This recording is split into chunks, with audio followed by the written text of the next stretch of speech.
मान्य सदस्यहरू बसौं। मेरो निस्सा तपाईलाई बुझाउनु पर्ने हो मैले भन्न चाहन्छु र तपाईको जानकारीको लागि बाहिरको नागरिकता त्यागेको निशाहरू पेश नगरिकन पुनः नागरिकता लिने काम गरियो। प्रमाणित गर्नुहोला। यो संसदको 5 किलोमिटर वरपर हामी देखिदैनौं। आफ्नो अनुहार लुकाएर हिँड्छौं हामी आफै, तर हल्लाका भरमा कुनै एउटा मिडियाले लेखेको भरमा अनि त्यसलाई शेयर गरेको भरमा यो संसदमा आएर बोल्न पाइँदैन। मान्य सदस्यहरूले अदालतमा विचाराधीन रहेको विषयमा सदनमा नउठाउनु हुन म पुनः मान्यज्यूहरूलाई ध्यान आकर्षण गराउँदै प्रमाण छ भने प्रस्तुत गर्नुहोला। तपाईहरुले जस्तो यहाँ हामी मान्छे लुकाएर बचाएर राख्दैनौं। प्रमाण सम्मानित अदालतमा भएको विषयलाई रोस्टममा बसेर उठाएर मान्यज्यूले के कुरा गर्न खोज्नु भएको, यो सम्मानित अदालतको अपमान हो कि अथवा उहाँले सुनेका भरमा कुराकानी गर्न खोज्नु भएको हो कि मेरो निस्सा तपाईलाई बुझाउनु पर्ने हो मैले भन्न चाहन्छु। कोही नागरिकता दोहोरो लिएको अवस्थामा पनि कारवाही हुँदा थुनामा बस्नु पर्ने, तर यहाँ के गरिएको थियो म सम्माननीय प्रधानमन्त्रीजीसँग जान्न चाहन्छु। मेरो हक पनि हो यो कुरा सोध्ने।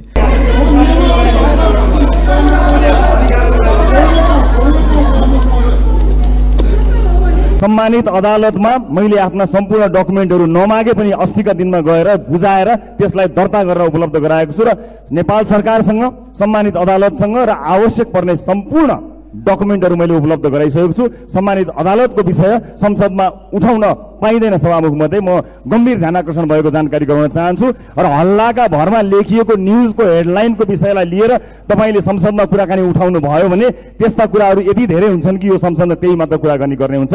तपाईले आफ्ना कुराहरू राख्नुहोला, आफ्ना विषयहरू राख्नुहोला। हल्लाका भरमा सुनेका भरमा आरोप लगाएर संसदको रोस्टममा बसेर यस्तो कुरा गर्ने हो भने सभामुख मध्ये यो संसदको गरिमा कहाँ पुग्छ यो याद गर्ने विषय हो। यो कुरा संसदको रेकर्डबाट हटाइयोस् भन्ने माग गर्न चाहन्छु सभामुख मध्ये। कुनै पनि सांसद पूर्व सांसदले कुनै पार्टीको नेतालाई समानुपातिक सांसद बन्नको लागि पैसा दिए भन्ने आरोप लागेको छ। जसरी नागरिकता बदर भएर बाहिरको नागरिकता त्यागेको निशाहरू पेश नगरिकन पुनः नागरिकता लिने काम गरियो र नागरिकता मैले सुनेको छु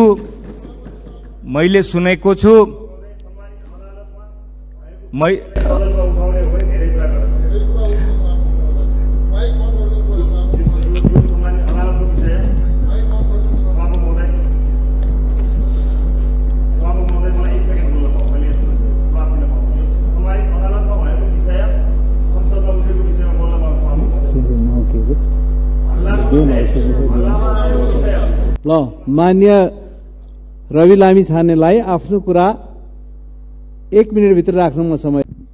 सम्माननीय सभामुख महोदय, सम्मानित अदालतमा भएको विषयलाई रोस्टममा बसेर उठाएर मान्यज्यूले के कुरा गर्न खोज्नु भएको, यो सम्मानित अदालतको अपमान हो कि अथवा उहाँले सुनेका भरमा कुराकानी गर्न खोज्नु भएको हो कि मेरो निस्सा तपाईलाई बुझाउनु पर्ने हो मैले भन्न चाहन्छु र तपाईको जानकारीको लागि मान्य सदस्यज्यू, सम्मानित अदालतमा मैले आफ्ना सम्पूर्ण डकुमेन्टहरू नमागे पनि अस्तिका दिनमा गएर बुझाएर त्यसलाई दर्ता गरेर उपलब्ध गराएको छु र नेपाल सरकारसँग सम्मानित अदालतसँग र आवश्यक पर्ने सम्पूर्ण डकुमेन्टहरू मैले उपलब्ध गराइसकेको छु। सम्मानित अदालतको विषय संसदमा उठाउन पाइँदैन सभामुख मध्ये म गम्भीर ध्यानाकर्षण भएको जानकारी गराउन चाहन्छु र हल्लाका भरमा लेखिएको न्युजको हेडलाइनको विषयलाई लिएर तपाईले संसदमा कुराकानी उठाउनु भयो भने त्यस्ता कुराहरू यति धेरै हुन्छन् कि यो संसदमा त्यही मात्र कुराकानी गर्ने हुन्छ।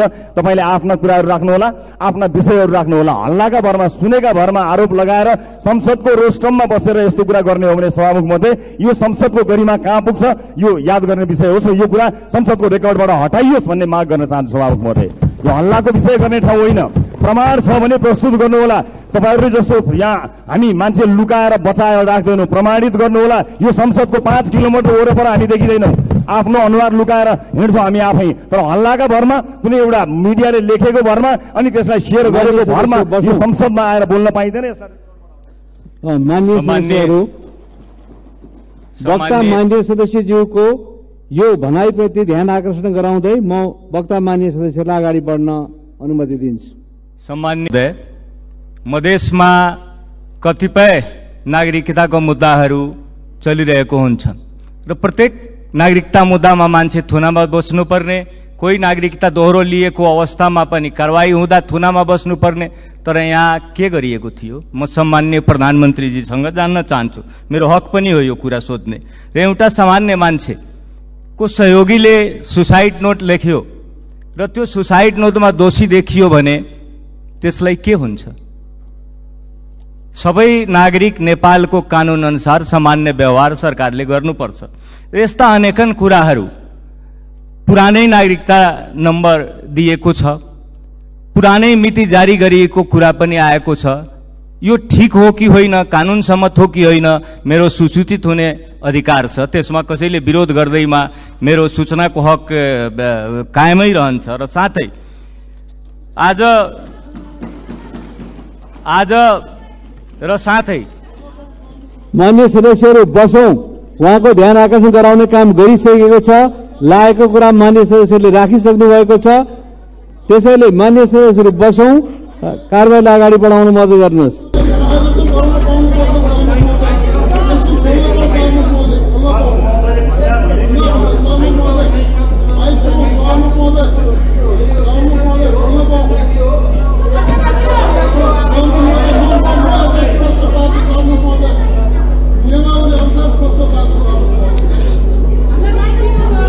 मान्य सदस्यहरू, ध्यान आकर्षण हाम्रो भइसकेको छ।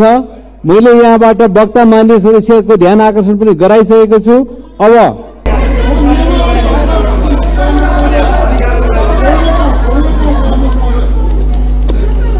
कुरा आइसकेको छ मान्य सदस्यहरू, विषय त्यही हो।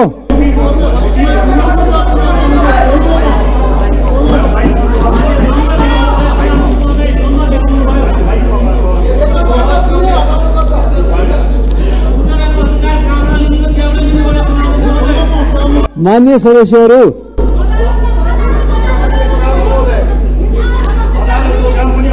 समय लिएर बोलौं। मान्य सदस्यहरू, सभाको मर्यादालाई कायम गरौं।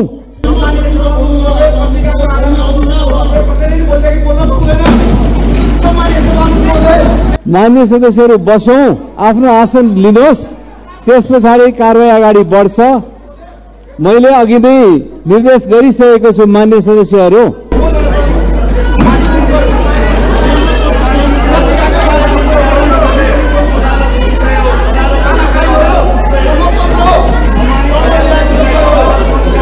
मान्य सदस्यहरू आफ्नो आसनमा बसिदिनुहोस्, त्यस पछाडि हाम्रो कारबाही अगाडि जान्छ। यहाँहरूले उठाउनु भएको विषयमाथि, वक्ता मान्यले बोल्नु भएको कुरामाथि यहाँबाट ध्यान आकृष्ट गर्ने, निर्देशित गर्ने कामहरू गरिसकिएको छ। मान्य सदस्यहरू यसलाई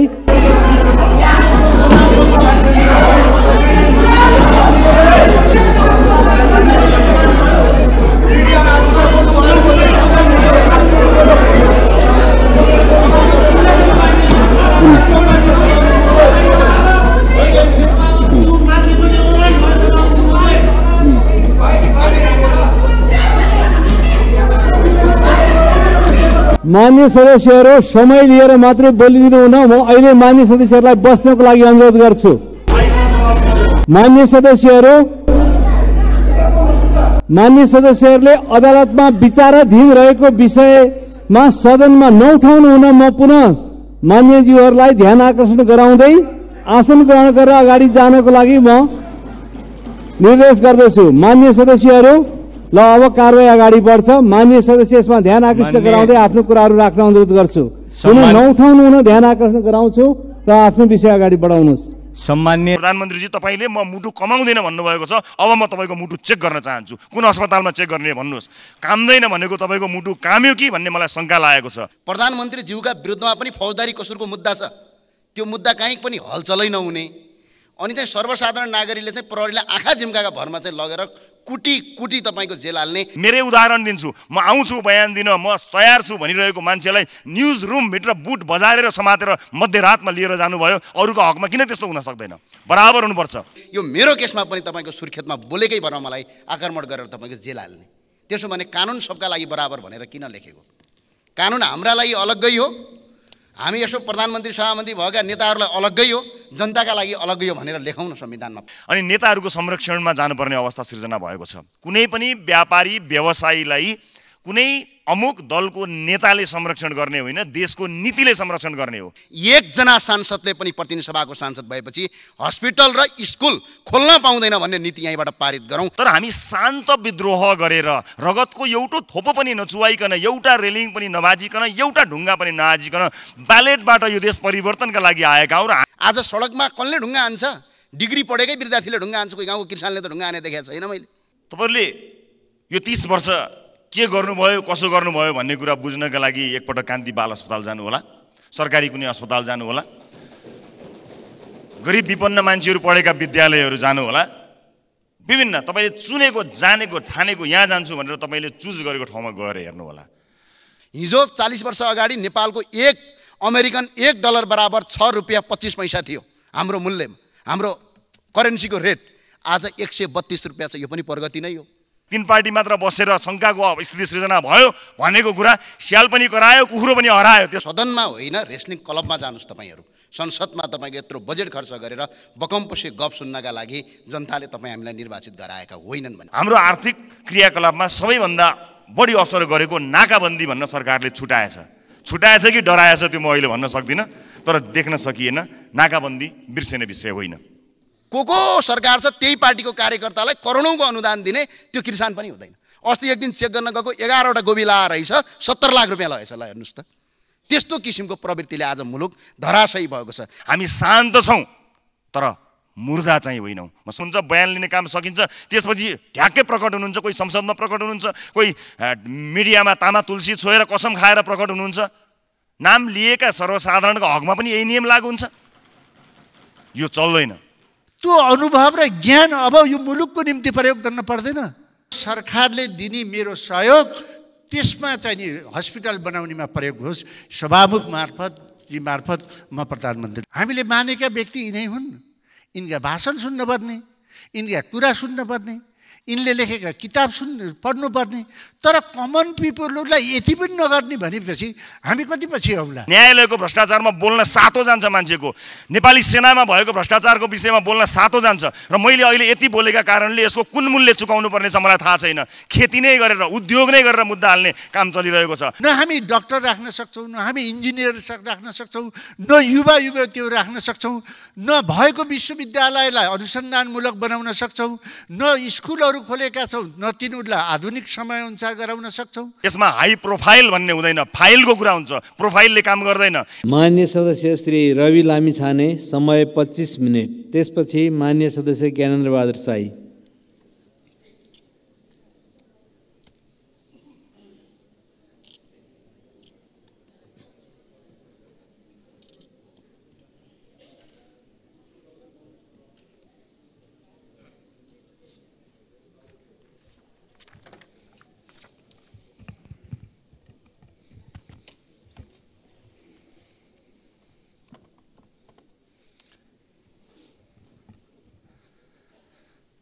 सम्माननीय सभामुख महोदय, सरकारले आगामी आर्थिक वर्ष 80-81 का लागि प्रस्तुत गरेको नीति तथा कार्यक्रमलाई मैले केही वर्ष अगाडिका अथवा अघिल्ला वर्षहरूका नीति कार्यक्रमहरूसँग दाँजेर पनि हेरेँ। यसमा मैले खास तात्विक भिन्नता पाउन पनि सकिनँ र यही गठबन्धनले मानुस अब गत वर्ष नै ल्याएको नीति र कार्यक्रमलाई नै त्यसैलाई नै अब हामी यसैलाई निरन्तरता दिन्छौँ भनेको भए पनि खासै फरक पर्ने जस्तो चाहिँ मैले देखिनँ। शिक्षा स्वास्थ्यमा लगानी गर्ने, रोजगारी प्रवर्धन गर्ने, पूर्वाधार विकास गर्ने, भ्रष्टाचार नियन्त्रण गर्ने, सुशासन कायम गर्ने र हरेक मन्त्रालयका यो भिजन स्टेटमेन्टहरू जस्ता देखिने चाहिँ वाक्यहरू गत वर्ष पनि थिए, अहिले पनि छन्। यी गलत छैनन्, तर राज्यले लिने नीति यिनै हुन्। त्यसकारणले यसमा मेरो खास भन्नुपर्ने कुरा केही पनि छैन। तर खास कुरा के भने यी नीतिहरू चाहिँ यो वास्तवमा यो संविधानको विशेष गरेर धारा 49 मा तपाईँले हेर्नुभयो भने राज्यका निर्देशक सिद्धान्त र नीति अन्तर्गत उल्लेख गरिएका कुराहरू नै छन्। त्यसैले हरेक वर्ष संसदमा यो पढ्ने कामको चाहिँ मैले उपादेयता देखेको छैन। मलाई माफ गर्नु होला, यो पढ्ने मात्र काम भएको जस्तो देखिन्छ। त्यसमाथि अझै यो छलफल गर्ने क्रममा चाहिँ सरकारले संशोधन नगर्ने, सत्तारूढ गठबन्धनका मान्यज्यू यहीँ हुनुहुन्छ, उहाँले नै भन्नुभयो कि यसमा कुनै छलफल पनि हुँदैन, कार्यक्रम सच्याउने संसदीय अभ्यास छैन भन्नुभएको छ। हामी चाहिँ यो कर्मकाण्डी अभ्यास परिवर्तन गर्नुपर्छ भनेर आएका दल हौँ। त्यसैले संसदको बहसको यो महत्त्वपूर्ण समय यसको कुनै अर्थ छैन, यसको मान्यता छैन भने यसलाई यसो भन्न सकिन्छ, यो हामी 275 जना मध्ये कसले चाहिँ राम्रो बोल्ने भन्ने यो वक्तृत्व कला प्रतियोगिताको रूपमा हेर्ने हो भने मात्र हो, नत्र चाहिँ सच्याउनुपर्छ, सच्चिनुपर्छ भन्ने लागेको सरकारलाई छ। र रचनात्मक प्रतिपक्षका हिसाबले यदि सरकारले त्यस्तो भन्छ भने यो विश्वाससहित म आफ्ना केही विचार र सुझावहरू यस सदनमा राख्न चाहन्छु। त्योभन्दा पहिला पूर्व प्रधानमन्त्रीहरू, लामो समयदेखि राजनीति गरिरहनुभएका आदरणीय नेताजीहरूले यहाँ संसदको रोस्ट्रममा आएर एकअर्कालाई छेडखानी गरेको, मैले मेरो कार्यकालमा यसो गरेँ उसो गरेँ भनेर भन्नुभएको कथाहरू हामीले पढ्यौँ। तपाईँहरूले यो 30 वर्ष के गर्नुभयो, कसो गर्नुभयो भन्ने कुरा बुझ्नका लागि एकपटक कान्ति बाल अस्पताल जानु होला, सरकारी कुनै अस्पताल जानु होला, गरिब विपन्न मान्छेहरू पढेका विद्यालयहरू जानु होला, विभिन्न तपाईँले चुनेको, जानेको, ठानेको यहाँ जान्छु भनेर तपाईँले चुज गरेको ठाउँमा गएर हेर्नु होला। यो 30 वर्षमा भयो के चाहिँ एउटा सानो दृष्टान्त प्रस्तुत गर्न चाहन्छु। आजभन्दा 30 वर्ष अगाडि हाम्रो बजेटमा 100 रुपियाँमा 30 रुपियाँको तलब हामीले खुवाउँदा रहेछौँ, 70 रुपियाँ विकास गर्दा रहेछौँ। अहिले तपाईँहरूले दाबी गर्नुभयो नि हामीले यसो गऱ्यौँ उसो गऱ्यौँ भन्दा, अहिले ठ्याक्कै उल्टो, हामी 70 रुपियाँको तलब खुवाउने र 30 रुपियाँ बजेटमा खर्च गर्ने होइन, छुट्याउने यो अवस्थामा हामी आएका छौँ। त्यस कारणले यो 30 वर्षको मूल्याङ्कन गर्दा संसदमा उभिएर तपाईँहरूले एकअर्कालाई छेडखानी गरिरहनु पर्दैन। त्यसका लागि एकअर्काको घरमा गएर चिया खाएर कुराकानी गर्नुहोस्, मजाले गफ गर्नुहोस्। यो महत्त्वपूर्ण नेपाली जनताले आशा गरेर हेरिएको संसदलाई त्यसको दुरुपयोग नगरिदिनु म अनुरोध गर्न चाहन्छु। चिया खाने ठाउँको अभाव छ भने हामी नयाँ नेताहरू घरमा आउनुहोस्, केही फरक पर्दैन, तपाईँहरूकैमा जानुपर्छ भन्ने छैन। अब चिया खाने थलो परिवर्तन गर्नुहोस्, अब चिया खाने थालो नयाँ भर्खरै आएका सांसदहरूलाई पनि भेटघाट गर्नुहोस्, नयाँ दलहरूसँग पनि भेटघाट गर्नुहोस्। त्यसरी अभ्यास गर्नुभयो भने एउटा राम्रो अभ्यास बस्न जान्छ। सम्माननीय सभामुख महोदय, यस नीति तथा कार्यक्रममा मुलुकको वर्तमान अवस्थाको इमान्दार समीक्षा हुनुपर्छ जस्तो लाग्दछ। 5 महिना सरकार गठनमा गयो र पुनर्गठनमै गयो, हामीले सबैले देख्यौँ। खासै केही गर्न नसकिएकाले आर्थिक वृद्धि अत्यन्त न्यून हुने अवस्था सृजना भएको तथ्यलाई आत्मसात गरेर मात्रै आगामी वर्षको नीति तथा कार्यक्रम बन्नु पर्थ्यो।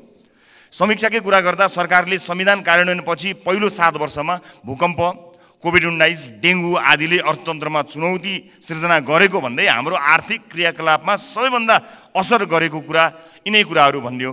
तर हाम्रो आर्थिक क्रियाकलापमा सबैभन्दा बढी असर गरेको नाकाबन्दी भन्न सरकारले छुटाएछ कि डराएछ त्यो म अहिले भन्न सक्दिनँ, तर देख्न सकिएन। नाकाबन्दी बिर्सिने विषय होइन। अर्थतन्त्र अन्यलको स्थितिमा छ, तैपनि यसलाई राजनीतिक र प्रशासनिक नेतृत्वले गम्भीरताका साथ लिएको देखिँदैन। अरूलाई मितव्ययी बन्न सुझाव दिने सरकार आफैले फजुल खर्चमा प्रोत्साहन गरिरहेको देखिन्छ। राज्यले लिने आर्थिक एवं कर नीतिहरू अत्यन्तै विवादास्पद, पूर्वाग्रही, भेदभावपूर्ण हुने गरेका छन्। करका दरहरूमा गरिएको परिवर्तन अर्थतन्त्रको समग्र हितका लागि नभई निश्चित क्षेत्र व्यवसायीलाई लाभ पुर्याउने उद्देश्यका जस्ता देखिन्छन्। राजनीतिक दल र नेतासँग सामिप्यता भएका व्यापारी व्यवसायीहरूसँग प्रभावित भए जस्तो देखिन्छ र वास्तवमै यो मुलुकका लागि केही गर्छु भनेर कर तिरेर नियम कानुनको अधीनमा रहेका व्यापारी व्यवसायीहरू मार परेको यो अवस्था छर्लङ्ग देखिएको छ। त्यसलाई सम्बोधन गर्ने कुरा मैले देखेको छैन। नीति कार्यक्रममा तीनै तहको सरकारको बजेट निर्माणदेखि यो कार्यान्वयन प्रक्रियासम्मको पुनरावलोकन गर्ने, प्रदेश सरकार र स्थानीय सरकारलाई आफ्ना केन्द्रहरूलाई राष्ट्रिय राजमार्गसँग जोड्न लगाउने जस्ता कार्यक्रम समेटिएको देखेँ। यस्ता कुरा यो सङ्घीय सरकारले गर्ने हो भने प्रादेशिक संरचनाको काम के का लागि राखिएको? सरकार, मन्त्री, प्रदेश सभा सदस्य, प्रदेश प्रशासनको राज्यलाई भार थप्ने बाहेक अरू काम के? आफ्नो सरकार निर्माण गर्न, बजेट निर्माण गर्न केन्द्र चाहिने यस्तो संरचनालाई सुधार गर्नुपर्नेमा नीति तथा कार्यक्रमले यसलाई अझ बढी थप घाँडो बनाउने काम गरिरहेको छ। त्यसैगरी स्थानीय तहमा साधन स्रोतको व्यापक दुरुपयोग हुने गरेको तथ्य यो महालेखाको प्रतिवेदन लगायतले देखाएकै छ। स्थानीय तहमा चाहिँ बेरुजु भएको रकम 11 खर्ब 4 अर्ब भएको देखिन्छ। यो गाउँ गाउँमा सिंहदरबार पुग्यो भनेर प्रचार गरिएका स्थानीय तहहरूलाई जवाफदेही बनाउने ठोस कार्यक्रम मैले देख्न सकिनँ। केन्द्र 25वटा मन्त्रालयबाट चल्न सक्छ, प्रदेशलाई 13-14वटा मन्त्रालय चाहिएको छ, अझै विभाजन गरेर राज्य मन्त्री समेत बनाउने खेल चलिरहेको छ। मैले यो बुझ्न सकेको छैन, यसलाई रोक्ने नीति मैले देख्न सकेको छैन। निर्वाचन प्रणाली, खर्चिलो निर्वाचन प्रणालीको कुराकानी आयो। स्रोत र साधनको सीमितता हाम्रो अर्थतन्त्रको सबैभन्दा ठुलो समस्या हामी सबैलाई थाहा भएको छ। तर हाम्रो प्रशासनिक संरचना र राज्य सञ्चालनका विधिहरू पनि अत्यन्त महँगा छन्। जस्तो निर्वाचन प्रणालीकै कुरा साथीहरूले गर्नुभयो। मैले मेरो निर्वाचनमा 9 लाख लगभग खर्च गरेँ, त्यो मैले गरेको खर्च हो। तर त्यसमा स्वस्फूर्त रूपमा अरू मानिसहरू हिँडेका छन्, दौडिएका छन्, यो अलग कुरा हो। उनीहरूले आफ्नो खर्च आफ्नै पकेटबाट गरे, मैले दिनु परेन, मैले बुझाउनु परेन। तर मेरै पनि खर्च 9 लाख हाराहारा भयो, हाराहारी भयो, यो मैले निर्वाचन आयोगलाई बुझाएको कुरा हो। तर यहाँ सबै त उपस्थित हुनुहुन्न, सम्झिएर छातीमा हात राखेर भन्नुहोस् त, यो निर्वाचन प्रणालीबाट कयौँ पार्टीहरूमा टिकट पाउनका लागि कति पैसा बुझाउनु पर्यो, त्यो टिकट प्राप्त गरिसकेपछि चुनावमा जान कति पैसा खर्च गर्नु पर्यो, कति बुझाएर प्राप्त गर्नु पर्यो, अनि त्यो पैसा कहाँबाट असुल उपर हुन्छ। यहाँ ठुल्ठुला कुरा गर्ने कयौँ माननीय ज्यूहरूले पनि कुन ढङ्गले राजनीतिक यात्रा अगाडि बढाउनु भयो र कुन बाटो हुँदै संसद आउनुभयो भन्ने कुरा छर्लङ्ग छ। त्यसकारणले यो निर्वाचन प्रणाली अत्यन्त खर्चिलो निर्वाचन प्रणाली छ, यसलाई ध्यान दिनुपर्ने अवस्था देखिन्छ। त्यसै गरी स्वदेशी र विदेशी लगानी प्रवर्धन गरी उद्यमशीलतालाई बढावा दिने कुरामा ठोस कार्यक्रम खास देखिएको छैन। गरी खाने वातावरण बनाइदिए पुग्छ भन्ने कुरामा हामीले जोड लगाउन खोजेको। जस्तो कुनै मुलुकले हामीलाई 5 अरबको अनुदान दिन्छु भन्यो भने त्यो 5 अरबको अनुदान होइन, बरु 1 अरबको लगानी खोजौँ, लगानी गर्ने वातावरण सृजना गरौँ, जसले जब क्रिएसन गर्छ, हाम्रो अर्थतन्त्रलाई चलायमान गराउँछ। मुलुकमा नै राम्रो गरिरहेका विदेशी लगानी कम्पनीहरूले समेत थप लगानी गर्न नसकेको यहाँ अवस्था रहेको छ। त्यस्ता समस्यालाई सम्बोधन गर्न सरकारले के नीति लिँदैछ हामीलाई थाहा छैन। यो देश गरी खाने देश हो, मागी खाने देश होइन। त्यसकारणले देशलाई गरी खाने देशका रूपमा नीति बनाउनु पर्ने हो। मैले नीति कार्यक्रममा त्यो देखिरहेको छैन। हामी यो रिजनकै बढी ट्याक्स लिइरहेका छौँ, 22-23% ट्याक्स लिइरहेका छौँ भनिएको छ। कम्तीमा पनि कम्पिटिटिभ हुनु पर्यो। यो रिजनकै सबैभन्दा महँगो ट्याक्समा हामी बसेका छौँ र केही रिपोर्टहरूले, केही इन्डेक्सहरूले के भनेका छन् भने ट्याक्स 22-23% छ, अनि घुस कति भनेर सोच्दाखेरि लगभग 30% जति देखिएको छ। लगभग 50% पैसा यसरी खर्च गरिसकेपछि बाँकी 50%बाट कसरी व्यापारी, व्यवसायी, उद्योगीहरूले कसरी अगाडि बढ्न सक्लान्, कसरी गरी खालान्, यो अत्यन्त हेर्नुपर्ने विषय हो। त्यसकारणले यो कम्पिटिटिभ होस्। त्यसमाथि पनि यो ट्याक्स पे गर्ने कुरा पनि यति धेरै हाई ट्याक्स मात्र होइन, यो एकदमै सुपर कम्प्लिकेटेड, 17 ठाउँमा बुझ्नुपर्ने, जानुपर्ने यो झन्झटिलो अवस्था छ। यसलाई सम्बोधन गर्ने कुरा नीति तथा कार्यक्रममा मैले देखेको पनि छैन। ठुलो फरेन इन्भेस्टमेन्ट यो अवस्थामा आउने सम्भावना पनि छैन। यो होइन कि देश सानो हुँदैमा मल्टिनेसनल कम्पनीहरू अथवा ठुला अलिकति रेपुटेड कम्पनीहरू लगानी गर्न नआउने होइन। इराक, अफगानिस्तानमा पनि कम्पनीहरू लगानी गरिरहेका छन्। लगानी गर्ने वातावरण हरेक ठाउँमा काहीँ न काहीँ हुनसक्छ। तर घुस खुवाएर लगानी गर्नुपर्ने देशमा रेपुटेड कम्पनीहरू आउँदैनन्, घुस नखुवाइकन लगानी गर्न सकिँदैन भन्ने कुराको एउटा मेसेज गएको हुनाले यहीँ पनि फरेन इन्भेस्टमेन्ट लिएर यहीँ लगानी गरेका कम्पनीहरूको पनि अनुभव राम्रो छैन। उनीहरूलाई विभिन्न युनियनहरू खोलेर बन्द हडताल गरिदिने, अनि विभिन्न नीति निर्माताहरूलेदेखि लिएर इभन समाचारहरूमा समेत पैसा मागेर हैरानी गर्ने कारणले कसैले सोध्यो भने नेपालमा इन्भेस्ट गर्न आउँ भनेर कसैलाई भन्यो भने त्यो रेकमेन्ड गर्ने अवस्थामा अहिले एक्जिस्टिङ मानिसहरू पनि छैनन्। त्यसकारणले यसलाई ध्यान दिएर नीति कार्यक्रम बनाएको जस्तो मैले देखेको छैन, पाएको छैन। कृषिको कुराकानी गर्दा किसानलाई आवश्यक पर्ने रासायनिक मल, बिउ बिजन लगायतका कृषि सामग्रीहरूको सिजन हुनुभन्दा अगाडि लगभग 3 महिना अगाडि नै व्यवस्था हुनुपर्ने हो। तर खै सरकारले यसतर्फ कुनै गम्भीरता देखाएको मैले देखेको छैन। अब देखिन थाल्छन्, जब मल बिउ चाहिन्छ त्यतिखेर किसानहरू सडकमा आउनुपर्छ, खेतमा जानुपर्ने किसानहरू, आफ्नो बाली उब्जनी गर्नमा जानुपर्ने किसानहरू काठमाडौँ आउनुपर्छ, सिंहदरबार आउनुपर्छ। यो अवस्था सिर्जना भएको छ। त्यसै गरी कुनै पनि लगानीकर्तालाई नेपालमा व्यवसाय सुरु गर्न अत्यन्त झन्झटिलो छ। दर्ता गरेर सबै स्वीकृति प्राप्त गर्न एकदमै असल भयो भने 22-25 दिन, नत्र 6 महिनादेखि 1 वर्षसम्म लाग्छ। यो झन्झटिलो प्रक्रिया छ। न्युजिल्यान्डको तपाईँले एक्जाम्पल हेर्नुभयो भने हाफ डेमा व्यवसाय दर्ता भएर त्यो सेकेन्ड हाफ डेमा, सेम डेको सेकेन्ड हाफ डे चाहिँ उसले रेभेन्यू जेनेरेट गर्न सुरु गर्छ, ट्याक्स दिन सुरु गर्छ।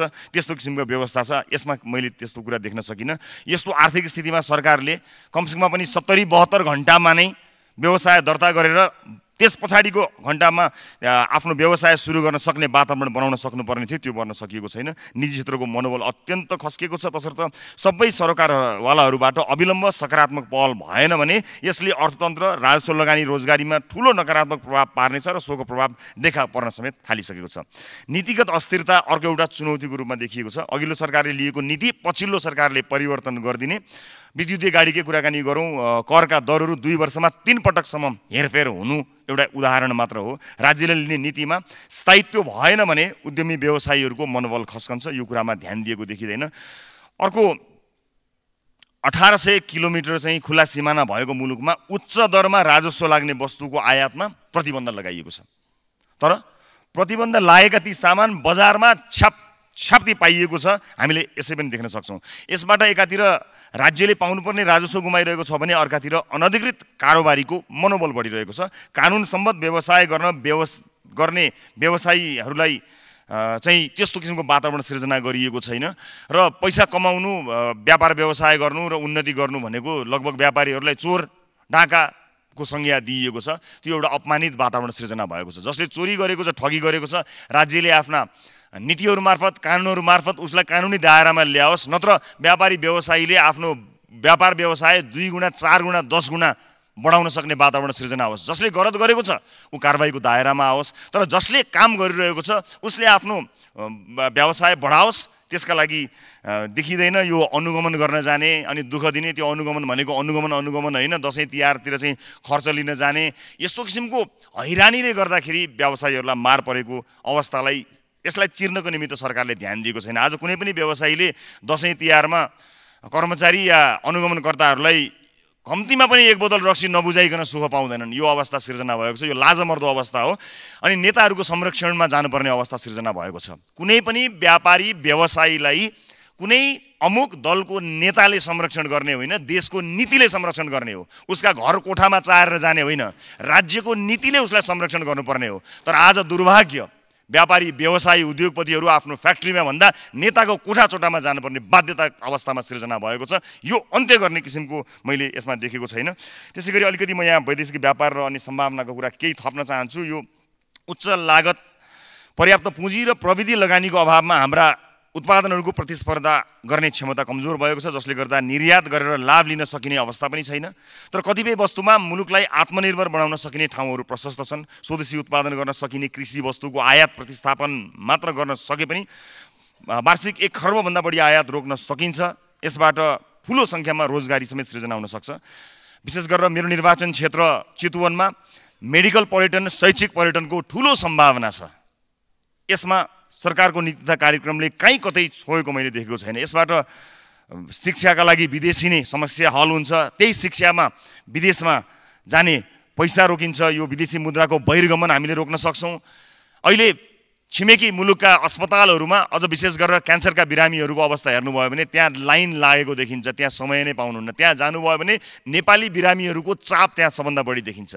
यसले के सङ्केत गरिरहेको छ भने हामीसँग भएको यो सम्भावनाहरूलाई हामीले बन्द गरिरहेका छौँ, त्यसलाई रोक्ने कुनै सम्भावना देखिएको छैन। यसतर्फ सरकारको नीति अत्यन्त कमजोर देखिएको छ। अब भ्रष्टाचारको कुरा गर्न नै परेन। यो कर छली अहिले सर्वत्र छ। भ्रष्टाचारमा नेपालमा भ्रष्टाचार खुलेआम चलिरहेको छ भन्ने कुरा शिरदेखि पाउसम्म व्यक्ति र निकायले भ्रष्टाचारमा बदनामी कमाएको कुरा मैले अहिले भनिरहनु पर्दैन। घुस नदिइकन काम बन्छ भनेर आम नागरिकलाई कहीँ कतै विश्वास लाग्ने अवस्था छैन। कल्पनै गर्न नसक्ने गरी भ्रष्टाचार काण्ड दिनौँ जस्तो सार्वजनिक भएको छ। सबभन्दा डरलाग्दो विषय चाहिँ के भने राजनीति र प्रशासनको उच्च तहको मिलेमतो र संरक्षणमै ठुल्ठुला भ्रष्टाचार काण्ड भइरहेका छन् र यसलाई हामीले सामान्य बनाएर गइसकेका छौँ। अहिले भएकै नक्कली भुटानी शरणार्थी कार्य यो जुन प्रकरण छ यसमा नै बालुवाटारभित्र पैसा बुझाएको, सिंहदरबारभित्र पैसा बुझाएको, मन्त्री क्वार्टरभित्र पैसा बुझाएको जस्ता विवरणहरू आइरहेका छन्। म कसैले आरोप लगाएको भरमा नै कसैलाई दोषी भन्न गइरहेको छैन। तर कम्तीमा राज्यले छानबिन गर्न सक्छ, विश्वासको वातावरण सिर्जना गर्न सक्छ। नाम आएका मान्छेहरू देखिनुहुन्छ, त्यसपछि कोही बेपत्ता भयो भन्ने थाहा हुन्छ, त्यसपछि बेपत्ता भएको केही समयपछि सामसुम हुन्छ, बयान लिने काम सकिन्छ, त्यसपछि ढ्याक्कै प्रकट हुनुहुन्छ, कोही संसदमा प्रकट हुनुहुन्छ, कोही मिडियामा तामा तुलसी छोएर कसम खाएर प्रकट हुनुहुन्छ। नाम लिएका सर्वसाधारणको हकमा पनि यही नियम लागू हुन्छ। यो चल्दैन। कम्तीमा पनि प्रहरी प्रशासनले यस्तो गम्भीर विषयमा कसैको नाम आएपछि प्रहरीसम्म बरु रेड कार्पेट ओछ्याइदिनुहोस्, हिलो लाग्छ भनेर, तर प्रहरी कार्यालयमा लगेर बयान लिनुहोस्, नेपाली जनतालाई विश्वास गर्ने वातावरण सिर्जना गर्नुहोस्। त्यसकारणले यसमा सरकारले मुटु कमाए जस्तो लाग्यो। त्यसकारणले अघि प्रधानमन्त्रीजी आउनुभएको थिएन, अहिले आउनुभएको छ। म रिपिट गर्छु, प्रधानमन्त्रीजी तपाईँले म मुटु कमाउँदैन भन्नुभएको छ, अब म तपाईँको मुटु चेक गर्न चाहन्छु। कुन अस्पतालमा चेक गर्ने भन्नुहोस्। काम्दैन भनेको तपाईँको मुटु काम्यो कि भन्ने मलाई शङ्का लागेको छ।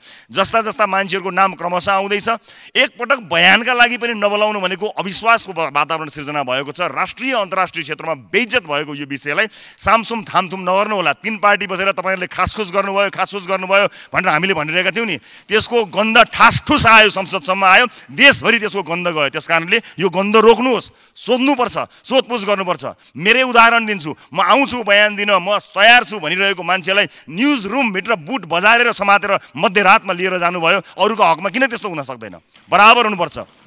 न्यायिक प्रक्रियामा हरेक नागरिकले सहयोग गर्नुपर्छ, चाहे उच्च पदस्थ होस् चाहे जुनसुकै होस्। यसमा हाई प्रोफाइल भन्ने हुँदैन, फाइलको कुरा हुन्छ। प्रोफाइलले काम गर्दैन। अपराध अनुसन्धानमा सबैले सघाउनुपर्छ। मैले कसैलाई आरोप लगाएको होइन र कसैलाई पोल्ने मात्र काम भएको छ भने पनि खबरदारी गर्न चाहन्छु। कहिले कसैको नाम आउने, अनि त्यसको नाम आयो भने अर्काको पनि नाम आउने, अनि कसैलाई पनि छानबिन नलाउने भएपछि काले काले मिलेर खाउँ भाले भएको हो कि you scratch my back and I will scratch yours भन्ने भएको छ भने नेपाली जनताले सहेर बस्दैन। त्यसकारणले राष्ट्रिय स्वतन्त्र पार्टी यस कुरामा निर्मम छ। यो भ्रष्टाचारका कुराहरूमा निर्मम भएर समीक्षा गर्नुपर्ने हुन्छ। यहाँ कति ठाउँका भ्रष्टाचारका कुरा मान्छे बोल्नै डराउँछ। न्यायालयको भ्रष्टाचारमा बोल्न सातो जान्छ मान्छेको। नेपाली सेनामा भएको भ्रष्टाचारको विषयमा बोल्न सातो जान्छ। र मैले अहिले यति बोलेका कारणले यसको कुन मूल्य चुकाउनु पर्ने छ मलाई थाहा छैन। खेती नै गरेर, उद्योग नै गरेर मुद्दा हाल्ने काम चलिरहेको छ। हामी सबैले न्यायिक प्रक्रियामा जान हुने, नेपाली नागरिकले, अन्य सबैले, उच्च पदस्थहरू चाहिँ खासखुस गर्ने यो भएन। तीन पार्टी मात्र बसेर शङ्काको स्थिति सृजना भयो भनेको कुरा स्याल पनि करायो, कुखुरो पनि हरायो। त्यस कारणले यो कुरालाई ध्यान दिनुको लागि म यहाँबाट विनम्रतापूर्वक अनुरोध पनि गर्न चाहन्छु। र सार्वजनिक शिक्षामा सुधारका कुराहरूलाई ध्यान दिएको त्यति धेरै देखिएको छैन, जसले गर्दा विद्यार्थीहरूको भविष्य सुनिश्चित हुने अवस्था छैन। र हिजोको होइन, अस्तिको एउटा रेकर्ड, अध्यागमनको एउटा रेकर्ड मसँग छ। 7,000+ नेपालीले देश छोडेर गए। यो अध्यागमन विभागको हिजोको होइन, अस्तिको रेकर्ड मलाई प्राप्त भएको छ। 7,000+ छन्। विदेशमा भएका र गएका युवा र दक्ष जनशक्तिलाई नेपालको आर्थिक विकासमा जोड्ने स्पष्ट नीति मैले सरकारको नीति कार्यक्रममा देखेको छैन। देशका सबै निकायमा रहेका उच्च अहोदाका व्यक्तिहरूका सन्तान विभिन्न देशमा गएको कुरा कसै सामु लुकेको छैन। यही सदनमा उपस्थित र अनुपस्थित या बाहिर लबीमा पनि बसिरहनु भएका कयौँ माननीयहरू हुनुहुन्छ। उहाँहरूका सन्तानहरू विदेशमा आफ्नो भविष्य बनाउनका लागि गइरहनु भएको छ। यस नीति र कार्यक्रममा उहाँहरूकै आफ्नै सन्तानलाई यो देश फर्कौँ लाग्ने चिज मैले कहीँ पनि देखेको छैन। त्यो देखिनु जरुरी छ। यो देश फर्कौँ लाग्ने चिज देखिन जरुरी छ। र वैदेशिक रोजगारमा गएका नेपाली जनताका छोराछोरीहरू जसको रेमिटेन्सबाट हामीले एउटा अर्थतन्त्र धानिरहेका छौँ भनिरहेका छौँ, उनीहरूमाथि अपमानित व्यवहार भएको छ। यहीँदेखि अपमानित व्यवहार हुन्छ। उनीहरूलाई उच्च सम्मान दिन सक्नुपर्छ। त्यसका लागि पनि यस्तो कुनै व्यवस्था देखिएको छैन। एयरपोर्टमा भएको VIP कक्ष वास्तविक VIPका लागि दिउँ, उहाँहरूलाई दिउँ, जसको पैसाले, जसको पसिनाले यो देशको रेमिटेन्सका कारणले चलेको छ। उहाँहरूलाई अपमानित गरेर हामी नीति निर्माताहरूका लागि VIP कोठा राख्नुको कुनै अर्थ छैन। त्यस कारणले VIP कोठा उहाँहरूलाई दिउँ जसका पसिनाले मुलुक सिञ्चित भएको छ। म विनम्रतापूर्वक अनुरोध गर्न चाहन्छु, सरकारले विदेशमा भएका नेपाली नागरिकको भोटिङ राइट्सको सुनिश्चितताको कुरा गरेको छ, मतदान गर्ने अधिकारको सुनिश्चितताको कुराकानी गरेको छ।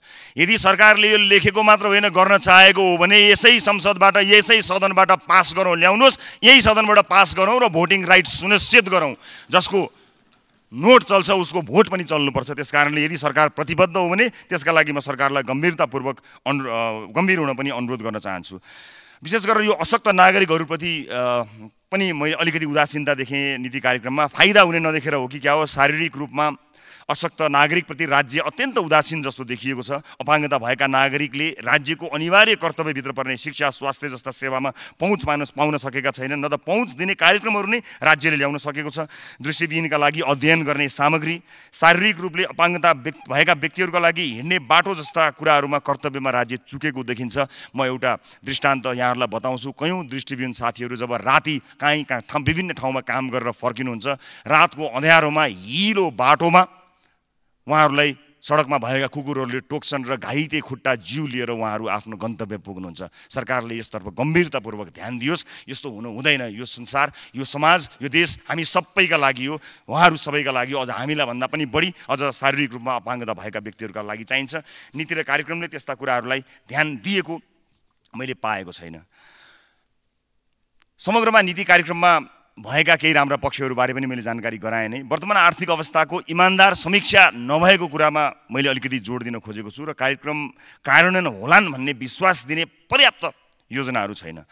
यस्तो गरिनेछ भन्नु सामान्य कुरा हो, तर कसरी गरिनेछ भन्ने कुराको जब हामीले जवाफ दिन सक्दैनौँ भने यी सबै गरिनेछमा सीमित हुनेछ र आम नागरिकले त्यसको योजना प्राप्त गर्न सक्दैनन्। हामीले यहाँ बसेर आज नीति कार्यक्रम, यो देशको नीति र कार्यक्रम, यो 1 वर्ष सरकारले यस्तो गर्नेछ भनिरहँदा जसका लागि यस्तो गर्नेछ भनेर यी किताबहरू लेखिएका छन्, यी अक्षरहरू भरिएका छन्, तिनको अवस्था के छ भन्ने कुरा बुझ्न जरुरी छ। आज यसले आशा जगाउन सकेको छ कि छैन, यो महत्त्वपूर्ण कुरा हो। र यसको जुन प्रक्रिया हामीले भनेका छौँ, हामीले यो सम्मानित सदनको यति महत्त्वपूर्ण समय, यतिका दिनहरू खर्च गऱ्यौँ, तर दुःखको कुरा हामीले भनेका कुराहरू आउने बजेटले समेट्ने कहीँ कतै छाँटै देखिएको छैन। कहीँ कतै झुकिएर गएछ भने पनि त्यो एउटा संयोग मात्र मानिने अवस्था छ। देशको वास्तविक चित्रण नै हामीले बुझ्न सकेका छैनौँ। देशको स्टडी नै हामीले राम्रोसँग गरेका छैनौँ कि क्या हो। हरेक वर्ष नीति कार्यक्रम आउँदाखेरि लक्षित वर्गसम्म त्यो पुग्न सकेको छैन। प्रत्येक दिन यो देश छोडेर जाने मान्छेहरूले आजको हाम्रो यो बहसलाई कसरी हेर्छन् थाहा छैन, हरेक वर्षको यो बहसलाई कसरी हेर्छन् थाहा छैन। तर तिनलाई रोक्ने, तिनलाई स्वदेशमै सम्भावना छ भन्ने र भविष्यमा केही गर्न सकिन्छ भन्ने किसिमका कुनै योजनाहरू छैन। आज यो देश छोडेर जाने मानिसहरूको लर्को लागिरहँदा हामीले वातावरण बनाउन सकेनौँ र बाध्य भएर मानिसहरू यो देश छोडेर गए, विदेशमा पुगेका छन्। त्यहाँ भएका कूटनीतिक नियोगहरूको त्यहाँको स्रोत साधनको एकपटक समीक्षा गरिहेरौँ त। 2-4 ठाउँमा दसैँ तिहार मनाउने, 1-2वटा कूटनीतिक भेटघाट गर्ने र पासपोर्ट लगायतका त्यहाँ भएका नेपालीहरूलाई कागजपत्रमा सहयोग गर्ने किसिमको संरचना, हिजो बनाइएको संरचनाबाट आज लाखौँ लाख नेपालीहरू त्यहाँ गइरहँदा त्यही संरचनाले, त्यही कर्मचारी तन्त्रले, त्यही सिस्टमले काम गर्छ होला त। विदेशमा अलपत्र परेका छन्, मुद्दा लागेका छन्, मुद्दा लागेकाहरूको कतिको झुटो मुद्दा लागेको छ, यता परिवार अलपत्र छ, हेरिदिने कोही छैन, राजदूतावासहरू छन्, तर तिनको संयन्त्रले ती लाखौँ मान्छेलाई छुनै सक्दैन। हामीले नीति बनाउँदाखेरि त्यसतर्फ ध्यान दिन सकेनौँ। त्यसैले म सम्मान्य सभामुख मार्फत सरकारको यसमा गम्भीर ध्यान आकर्षण गराउन चाहन्छु। समग्रमा एउटा रचनात्मक प्रतिपक्षीको भूमिका निर्वाह गर्न राष्ट्रिय स्वतन्त्र पार्टी सदनमा उपस्थित भएको छ। हामी विरोधका लागि विरोध गर्ने पक्षमा छैनौँ। सरकारले गरेको राम्रो कामलाई हामी दिल खोलेर राम्रो भन्न अलिकति पनि कन्जुस्याइ, हिचकिचाइ गर्दैनौँ। तर सरकारले गलत गरेको छ भने त्यसलाई हामी सदनमा मात्र होइन, सडकमा पनि उठाउन तयार भएर बसेका छौँ। हामी चाहदैनौँ कि जुन किसिमको राजनीति यो देशले वर्षौँ अगाडि भोग्यो, राजनीतिक परिवर्तनका सिलसिलामा ती जायज पनि थिए होलान्, हत्या भयो, हिंसा भयो, मानिसहरू बेपत्ता भयो, त्यो हिजोको आवश्यकता थियो, माग थियो, के थियो, त्यसको समीक्षा विभिन्न ठाउँमा भएकै छन्। तर हामी शान्त विद्रोह गरेर रगतको एउटा थोपो पनि नचुवाइकन, एउटा रेलिङ पनि नभाजिकन, एउटा ढुङ्गा पनि नआजिकन ब्यालेटबाट यो देश परिवर्तनका लागि आएका हौँ र हामी यो संसदीय अभ्यासमा पनि त्यही अभ्यास चाहन्छौँ। तर सरकारले त्यो छाँट नक्कली भुटानी शरणार्थी प्रकरणमा देखाएको छैन। यस अर्थमा हामी शान्त छौँ, तर मुर्दा चाहिँ होइनौँ। म सरकारको गम्भीर ध्यान आकर्षण गर्न चाहन्छु। समयका लागि धेरै धेरै धन्यवाद दिन चाहन्छु सभामुख महोदय। नमस्कार। माननीय सदस्य श्री ज्ञानेन्द्र बहादुर शाही। सम्माननीय सभामुख महोदय र माननीय ज्यूहरू, आज यो संसदमा उभिँदै गर्दा म त यो रेस्लिङ क्लबमा आए जस्तो पो महसुस भयो। यो एउटा उतापट्टि बस्ने यतापट्टि गाली गर्ने, यतापट्टिको दाइहरूले उताको बाउलाई गाली गर्ने, बाबा पक्षीहरूले दाइलाई गाली गर्ने, यो परम्पराले संसदमा अहिले पनि एक दिनमा 10 लाखभन्दा बढी खर्च हुन्छ संसद चलाउँदा। फेरि पूर्व प्रधानमन्त्रीहरू आउने, हामीले पहिला कस्तो हुन्थ्यो भने महाभारत यसो सुन्न जाँदाखेरि त्यो सुन्थ्यौँ हामीले, सिरियल सुन्दाखेरि बोर लाग्ने जसरी 2-3 घन्टासम्म तपाईँको भाषण ठोकै गर्ने। त्यो भए हुनाले म अनुरोध गर्न सदनमा होइन रेस्लिङ क्लबमा जानुहोस् तपाईँहरू। संसदमा तपाईँको यत्रो बजेट खर्च गरेर बकमपसी गफ सुन्नका लागि जनताले तपाईँ हामीलाई निर्वाचित गराएका होइनन् भन्ने मलाई लाग्छ। सर्वप्रथम त यो भुटानी शरणार्थी केस आयो यहाँ, यो नीति तथा कार्यक्रम त सँगसँगै छ। यो अचम्मको देश लाग्छ मलाई। प्रधानमन्त्रीजी यहीँ हुनुहुन्छ, यो कानुन चाहिँ दुईटा लेखौँ भन्छु म। किन एउटै कानुन लेखे? यी ठुला बडालाई चाहिँ कानुनै नलाग्ने, प्रधानमन्त्री ज्यूका विरुद्धमा पनि फौजदारी कसुरको मुद्दा छ, त्यो मुद्दा कहीँ पनि हलचलै नहुने, अनि चाहिँ सर्वसाधारण नागरिकले चाहिँ प्रहरीलाई आँखा झिम्काका भरमा चाहिँ लगेर कुटी कुटी तपाईँको जेल हाल्ने, यो मेरो केसमा पनि तपाईँको सुर्खेतमा बोलेकै भरमा मलाई आक्रमण गरेर तपाईँको जेल हाल्ने। त्यसो भने कानुन सबका लागि बराबर भनेर किन लेखेको? कानुन हाम्रा लागि अलग्गै हो, हामी यसो प्रधानमन्त्री सभामन्त्री भएका नेताहरूलाई अलग्गै हो, जनताका लागि अलग्गै हो भनेर लेखौँ न संविधानमा प्रष्टै, अनि जनतालाई पनि ढुक्क हुन्छ, ओहो कानुन त अलग अलग छ भन्ने। यस्तो किसिमको देशले, यस्तो किसिमको नीतिले मुलुक कहिले पनि विकास हुँदैन। र अर्को कुरा यसो हेर्छौँ, शिक्षामा चाहिँ गजबको व्यापार गर्छन्। यहाँ आएका माननीयज्यूहरूका कतिका कलेज छन्, कतिका हस्पिटल छन्, के गर्ने? राजनीतिक दल खोल्ने, विद्यार्थी सङ्गठन खोल्ने, अनि विद्यार्थी सङ्गठनको केही भएन भनेर यहीँ सदनमा आएर उफ्रिने। फेरि विद्यार्थी सङ्गठन खोलेर भएका जुन स्कुल, हिजो राजाहरूले बनाइदिएका स्कुलहरू, कलेजहरू सबै बन्द गर्न लगाउने, त्यहाँ नारा लेख्ने, भित्तामा लेख्ने, दुनियाँ गर्ने, तोडफोड गर्ने, अझ सकिन्छ भने त्यहाँको क्याम्पस टिपलाई पनि कुटपिट गर्ने। त्यो जसरी पनि तपाईँको सरकारी स्कुल बन्द गराउने, सरकारी क्याम्पस बन्द गराउने, अनि निजी स्कुल खोल्ने, निजी स्कुल र क्याम्पस खोल्ने, चर्को स्कुलको दाम लिने, अनि त्यसपछि हस्पिटलमा पनि त्यस्तै गर्ने, कर्मचारी ट्रेड युनियन दुनियाँ खोल्ने, अनि भएका तपाईँको जति पनि तपाईँको काम नलाग्ने सामग्री किनेर दिने, अनि प्राइभेट स्कुल यही नेताहरूले खोल्ने, प्राइभेट हस्पिटल यिनै नेताहरूले खोल्ने, अनि जनतासँग चर्को रकम असुल्ने। अनि यो नीति तथा कार्यक्रम चाहिँ मलाई कस्तो लाग्यो भने बागबजारमा फोटोकपीमा पाइन्छ। यो बागबजारमा 1000 रुपियाँ तिरे भनेपछि 3-4 पत्ती फोटोकपी गरिदिन्छ। त्यस्तो किसिमको नीति तथा कार्यक्रम ल्याउने, अनि यहाँ मुलुकलाई तपाईँको अहिले पनि तपाईँको समयको बर्बाद गर्ने किसिमको काम भइरहेको छ।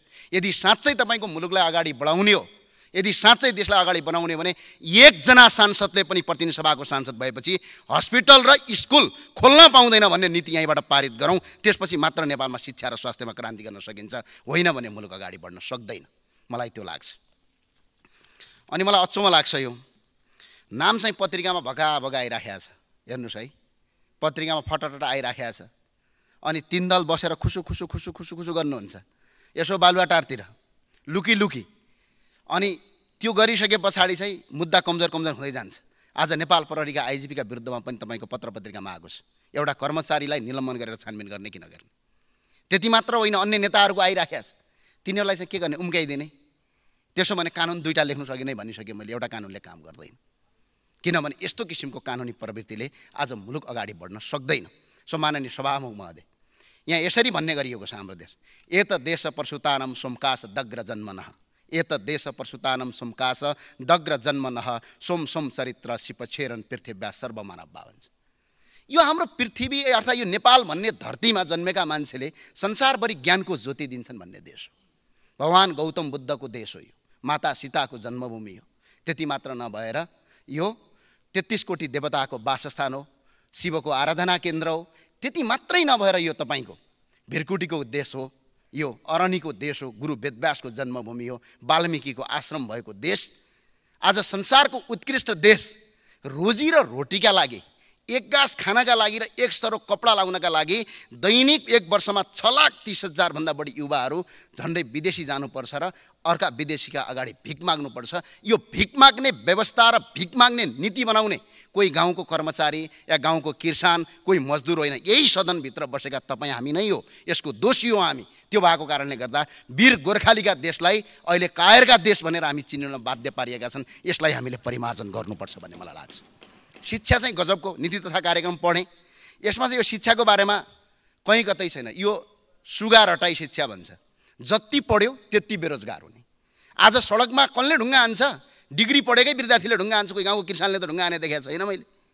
बरु किसानहरू माइतीघर मण्डलामा आएर शान्तिपूर्ण आन्दोलन गरेर हाम्रा कुरा सुनिदेऊ भन्छन्। बिचरा किसानले भुक्तानी दिन पाउँदैनन्। को हान्छ भने कम्पसको विद्यार्थी हान्छ, को कति पढेको 2टा विषयमा डिग्री गरेको, त्यही मान्छेले सडकमा टायर बाल्छ, सिसा फोड्छ। कतिपय साथीहरू त ढुङ्गा हान्दै यहाँ नेता पनि भन्नुभएको छ, रेलिङ तोड्दै पनि भन्नुभएको छ। त्यो भए हुनाले नेता बन्नका लागि चाहिँ अब ढुङ्गा हान्नै पर्ने, बस जलाउनै पर्ने, सिसा फोड्नै पर्ने, क्याम्पसका भित्तामा तपाईँको हुँदा नहुँदा किसिमका नारा लेख्नै पर्ने किसिमको प्रवृत्तिले आजको शिक्षा सुगा रटाई भन्छु। जति पढ्यो त्यति बेरोजगार, साक्षर त भइयो, शिक्षित भइएन। त्यो किसिमको शिक्षा पद्धतिले आज मात्रै यो देशबाट तपाईँको 5 वर्षमा 1 खर्ब 93 अर्ब 79 करोड रुपैयाँ तपाईँको 5 वर्षमा उच्च शिक्षा हासिल गर्नका लागि नेपालबाट पैसा बाहिरिएको छ। यहाँ गुणस्तरीय शिक्षा लागू गरौँ। संसारभरि शिक्षा जम्मा 2 प्रकारको हुन्छ। एउटा भनेको आध्यात्मिक शिक्षा हुन्छ, एउटा वैज्ञानिक शिक्षा हुन्छ। हाम्रो देशको यो शिक्षा चाहिँ कुन शिक्षा हो? सुगा शिक्षा हो। रट्यो रट्यो रट्यो तर जीवनमा कहीँ पनि काम लाग्दैन। त्यो कारणले गर्दा यो शिक्षा पद्धतिलाई चेन्ज गर्नुपर्ने, यसलाई परिवर्तन गर्नुपर्ने। कुनै पनि देश विकास जब मात्र हुन्छ तब शिक्षा पद्धतिमा र त्यसको तपाईँको पाठ्यक्रम परिवर्तन हुन्छ भन्यो। यहाँ कहीँ कतै पनि नीति तथा कार्यक्रममा त्यो लेखिएको छैन। र अर्को रोजगारीको कुरा रहेछ माननीय सभामुख महोदय। 80 लाखभन्दा बढी मान्छेहरू विदेश जान्छन्। अब रोजगारीमा 154 नम्बरमा के लेखा रहेछ भने रोजगारीका लागि नयाँ गन्तव्य खोज्ने रे, नयाँ मुलुकको गन्तव्य खोज्ने भनेको छ। यो देशमा रोजगारी नै हुँदैन भन्ने मानसिकता छ सरकारको। सरकारलाई म खुलस्तका साथ भन्न चाहन्छु, यो स्वर्गभूमि हो, यो देउताहरूको भूमि हो। यो 81% हिन्दू र 14% बुद्ध धर्मावलम्बीको देश हो। यो वैदिक सनातनको देश हो। पूर्व पश्चिमाहरू तपाईँको जङ्गलमा हुँदाखेरि तक्षशिला जस्ता विश्वविद्यालय भएको देश हो। हामीले आज पनि यो देशलाई अगाडि बढाउन सक्छौँ। यसका लागि के गर्नुहोस् भने यो म अर्थमन्त्रीज्यूलाई, महामन्त्रीज्यूलाई म अनुरोध गर्न चाहन्छु, यी कुरा समेट्नुहोस्। यो ट्रेड युनियन भन्ने छ नि, यसलाई खारेज गरिदिनुहोस्। यसले कल कारखाना बन्द मात्रै गरिरहेछ। लगानीकर्ताको लगानी सुरक्षित गर्ने ग्यारेन्टी लगिदिनुहोस्। प्राकृतिक स्रोतको प्रयोग गर्नुहोस्। जस्तै रुख एउटा काट्यो भने 2टा लगाउने नियम गर्नुहोस्। मलेसियाको काठले हुनु पर्दैन। जडीबुटीहरू किसानलाई उत्पादन गर्ने दिने कानुन बनाउनुहोस्। जडीबुटी जहाँ पाए त्यहीँ किसानलाई उत्पादन गरेर बेच्ने नीति बनाउनुहोस्। अनि विदेशी मदिरा चाहिँ चट्ट परेर खाने, अनि लोकल मदिरालाई चाहिँ पुलिस गएर घर घरमा तोडफोड गर्ने होइन। लोकल मदिरालाई पनि तपाईँको गुणस्तर मापदण्ड चेक गरी खुलमखुला बेच्ने, विदेशी मदिरा रोक्ने कानुन बनाउनुहोस्। तब मात्र देशको अर्थव्यवस्था बलियो बन्छ। खानीहरू तपाईँको पूजा गर्नलाई बने जस्तो भएको छ। एउटा घन्टा लगेर खानी गाँछन् टङ टङ टङ टङ बजाउनु पर्यो। अनि खानी छन् भने उत्खनन गर्ने काम अगाडि बढाउनुहोस् र यसरी तपाईँको अगाडि बढाउन सकिन्छ। विश्वका 121 करोड हिन्दूहरूको पवित्र स्थल यो पशुपतिनाथ नेपाल हो। विश्वका 58 करोड बुद्ध धर्मावलम्बीको पवित्र स्थल लुम्बिनी हो। यसलाई सांस्कृतिक रूपमा होइन आर्थिक रूपमा हेरौँ। विश्वका 121 करोड हिन्दूहरू र 58 करोड बुद्ध धर्मावलम्बीहरूको 10% मात्र मान्छे नेपाल आयो भने 17 करोड मान्छे नेपाल आउँछ। 17 करोड मान्छेले नेपालमा गर्ने खर्च खरबौँ रुपियाँ हुन्छ। एकजना मान्छे पनि हाम्रो खाडीमा बेल्चा हान्न जानु पर्दैन। यहीँ तपाईँको रोजगारी सिर्जना गर्न सकिन्छ भन्ने कुरालाई अगाडि बुझौँ। अब आफ्नो देशमा भएको सुनको कचौरा लगेर भिख माग्ने परम्पराको हाम्रो देशको सरकार र हाम्रो देशको नीति छ। अनि भएको वैदिक सनातन सहितको हिन्दू राष्ट्र क्यान्सल गर्ने, अनि 2-4वटा गरेर काचोकुचो गरेर के भनेर अर्कै गर्ने, यो किसिमको परम्पराले मुलुक बन्दैन। अब कृषिको कुरा गरौँ। यो मैले पढेँ। त्यो पढ्दै जाँदाखेरि त हिजो हाम्रा बाजे बडाजुले जसरी तपाईँको कृषि गर्नुहुन्थ्यो आज पनि हामी त्यही गरिरहेछौँ। खै आधुनिक कृषिको कुरा। अनि अघिल्लो वर्ष 2077-78 मा नेपालबाट 3 खर्ब 23 अर्ब 67 करोड रुपियाँ कृषिमा बाहिर गएको छ। अहिले 4 खर्ब रुपियाँ कृषिमा बाहिर जाँदैछ। चामल र धान हिजो हामी निर्यात गर्ने देश, आज चामल र भातका लागि तपाईँ हामी तडपिनु परेको छ। यो अवस्थामा किसानलाई अनि किसानलाई लिएर धेरै ठुलो काम गर्छु भने लेख्या यहाँ त कहीँ पनि देखिन। केही गर्नु पर्दैन। म एउटा सुझाव दिन चाहन्छु, रचनात्मक सुझाव। बिचौलियाको अन्त्य गर्नुहोस् कृषिमा। कृषिमा अनुदान कटौती गरौँ। यो पार्टीका कार्यकर्ता पाल्ने मात्रै भयो। मेरो जुम्ला जिल्लातिर त कर्णालीतिर गएको त को सरकार छ त्यही पार्टीको कार्यकर्तालाई करोडौँको अनुदान दिने, त्यो किसान पनि हुँदैन। अस्ति एक दिन चेक गर्न गएको 11वटा गोबी लाएर रहेछ 70 लाख रुपियाँ लगेछ। ल हेर्नुहोस् त, त्यस्तो किसिमको प्रवृत्तिले आज मुलुक धराशयी भएको छ। कृषि उत्पादनको किन्ने र बेच्ने जिम्मा सरकारले लिनुपर्छ। नेपालमा उत्पादन हुने कृषिजन्य वस्तुहरू विदेशबाट आयात रोकिनुपर्छ। भूमि बाँझो गर्नेलाई कानुनी कारबाही गरौँ। तर आज पनि हेर्नुहोस् त 10 रुपियाँ किलो टमाटर किसानले बेच्न पाएको हुँदैन। हामी 60 रुपियाँ किलो खान्छौँ।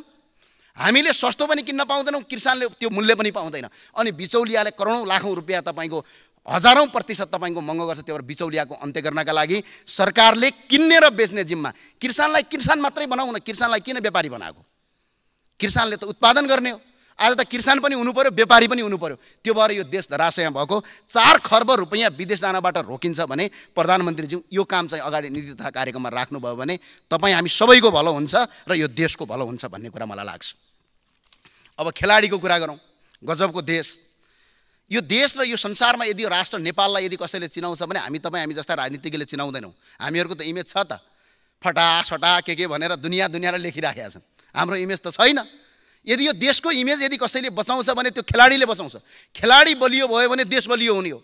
खेलाडीले राम्रो पर्फर्म गर्यो भने अर्थात् खेलाडीलाई अगाडि बढाउन सक्यो देशमा, तर अघिल्लो वर्षको बजेटमा 0.13% बजेट खेलाडीलाई रहेछ भने अहिले मिनिमम 2% जति बजेट लिनुपर्ने भन्ने छ। उही यो कस्तो लाग्छ भने मलाई यो ग्रन्थ पढे जस्तो उही फोटोकपी अनि ल्याएर यो थमथमाइदिएको छ। 4-5 दिन सदन चलाएको छ, यो बेकारको समय बर्बाद भइराखेको छ। त्यो कारणले गर्दा यसमा खेलाडीको बजेट बढाइयोस्। अब चलचित्र भनेको के हो? धेरैलाई लाग्दो यो मनोरञ्जन मात्र होइन। चलचित्र भनेको हाम्रो धर्म, संस्कृति, परम्परालाई अन्तर्राष्ट्रिय जगतमा चिनाउने एउटा माध्यम हो। तर आज चलचित्रमा यो अघिल्लो वर्षमा मात्रै 132वटा तपाईँको विदेशी फिल्महरूले नेपालमा फिल्म प्रदर्शन गरे। त्यसबाट 90 करोड रुपियाँ विदेश गयो। हामी अन्य देशको जस्तो नेपालमा पनि गरौँ न, कोटा सिस्टम लागू गरौँ, कतिवटा चलचित्र एक वर्षमा विदेशी लाग्न पाउने नियम गरौँ। नेपाली चलचित्र क्षेत्रको उत्थान मात्र होइन, हाम्रो धर्म, संस्कृति र परम्पराको पनि अन्तर्राष्ट्रिय जगतमा प्रचार हुन्छ र चलचित्र क्षेत्रबाट पनि लाखौँ मान्छेले रोजगारी सिर्जना गर्न सक्छन्। यो नीति तथा कार्यक्रममा लेखौँ। यसमा किन कन्जुसाइ गरेको? अर्को कपडा हेर्नुहोस् त। अब प्रधानमन्त्रीजीलाई त धन्यवाद पनि दिन चाहन्छु। अस्ति नेपाली कपडामा आउनुभएको थियो, बडा खुसी लाग्यो मलाई। तपाईले यो परिवर्तनका लागि म विशेष धन्यवाद दिन चाहन्छु। अब अरूले पनि लगाउनु होला भन्ने लाग्छ मलाई। यो नेपाल भन्ने देश हो, हामी नेपाली हौँ। हाम्रो जात एउटा मात्रै छ, त्यो नेपाली हो। देश एउटा मात्रै छ, त्यो नेपाल हो। यहाँभन्दा अर्को कोही हुनै सक्दैन। त्यो भए हुनाले कपडा करिब 3 खर्बको हामीले आयात गर्दा रहेछौँ। 3 खर्ब, अहिले त 4 खर्ब पुग्यो। यो नेपालका जति पनि सरकारी कर्मचारी र यहाँ भएका माननीय सांसदहरूलाई र सरकारी कर्मचारी, सेना, प्रहरी सबैलाई नेपालमा मात्रै बनेको स्वदेशी कपडा लगाउने कानुन आजबाट पारित गरौँ न। 4 खर्ब रुपियाँ यहीँ बच्छ। यसले तपाईँको 60 लाखभन्दा बढी मान्छेलाई रोजगारी यहीँ सिर्जना गर्छ। कोही पनि विदेश जानु पर्दैन। यो किसिमको नीति गरौँ। र यसमा चाहिँ एउटा अर्को कुरा छिराम, कपडा उद्योग खोल्नेलाई बिजुली, पानी र सडकको व्यवस्था गरौँ र कपडा उद्योगीहरूलाई शून्य कर 30 वर्ष 35 वर्षमा कर नलिने नियम बनाउन। अनि तपाईँहरू गइहाल्नुहुन्छ, यसो चुनाव आउँछ, भातृ सङ्गठनका कार्यकर्ताहरू चन्दा बोकेर अनि व्यवसायले चन्दा दियो भने ठिक, दिएन भने त बम पड्काइदिन्छु भनिदिन्छन्। बिचरा त्यो व्यवसायी आत्तलिँदै भागेर नेपालमा कपडा व्यवसाय गर्नुको सट्टा विदेशमा जान्छ। त्यसमा ट्रेड युनियन खोल्नु भएको छ तपाईँले। गोर्खाली रबर उद्योग बन्द 30 वर्षमा अघि धेरै काम गरेँ भन्नुभयो, गजबको काम गर्नुभयो। नेपालका 44वटा संस्थान बन्द गर्नुभयो। हिजो हामी भारत र बङ्गलादेशबाट काम गर्ने मजदुर नेपालमा ल्याउँथ्यौँ, अहिले भारत र बङ्गलादेशमा हामी भाँडा बाँध्न जानु परेको छ। गजबकै काम भयो। हिजो 40 वर्ष अगाडि नेपालको अमेरिकन $1 बराबर 6 रुपियाँ 25 पैसा थियो हाम्रो मूल्य, हाम्रो करेन्सीको रेट। आज 132 रुपियाँ छ। यो पनि प्रगति नै हो, ठुलै प्रगति भएको छ। आज न्याय पाइँदैन। आज यस्तो किसिमको अवस्था। अब बिजुली चाहिँ बङ्गलादेशलाई बेच्ने भनेर नीति तथा कार्यक्रममा लेख्नु भएछ। ल, बङ्गलादेशमा बेच्नु पर्दैन, तपाईँले कर्णालीमा बेचिदिनुहोस्, हामी किन्छौँ, फ्रीमा पनि गर्दैनौँ। कर्णालीका 5वटा जिल्ला र तपाईँको उसमा गर्नुहोस्, कर्णाली प्रदेशमा गर्नुहोस्, हामी तपाईँलाई 1 रुपियाँ पनि निःशुल्क बाल्दैनौँ। त्यो भएको हुनाले वैदेशिक ऋणहरू पनि 21 खर्ब 54 अर्ब 12 करोड छ। त्यही भएर सम्माननीय प्रधानमन्त्री र सम्माननीय सभामुखज्यू सबैलाई मेरो अनुरोध छ, यो नीति तथा कार्यक्रम यो रेस्लिङ खेल्ने गेम जस्तो नबनाऊ र भ्रष्टाचारी अपराधीहरूलाई कानुनी कारबाही गरौँ। यो कारबाही गर्न कसले रोक्दो रहेछ हेरौँ। यदि यो रोकियो भने रापरबारे रचनात्मक सहयोग गर्छ। सडक र सदन दुईटै ठाउँबाट आन्दोलन गर्ने प्रतिबद्धता व्यक्त गर्दै यहाँबाट बिदा हुन्छु। हस्, धन्यवाद। आज हामीले जहाँ एयरपोर्ट बनाउने भनेपछि सब दौडिन्छौँ। 59 मिनटको फास्ट्याग बनाउने कुरामा हामी कोही पनि लाग्दैनौँ। माननीय डाक्टर चन्द्रकान्त भण्डारी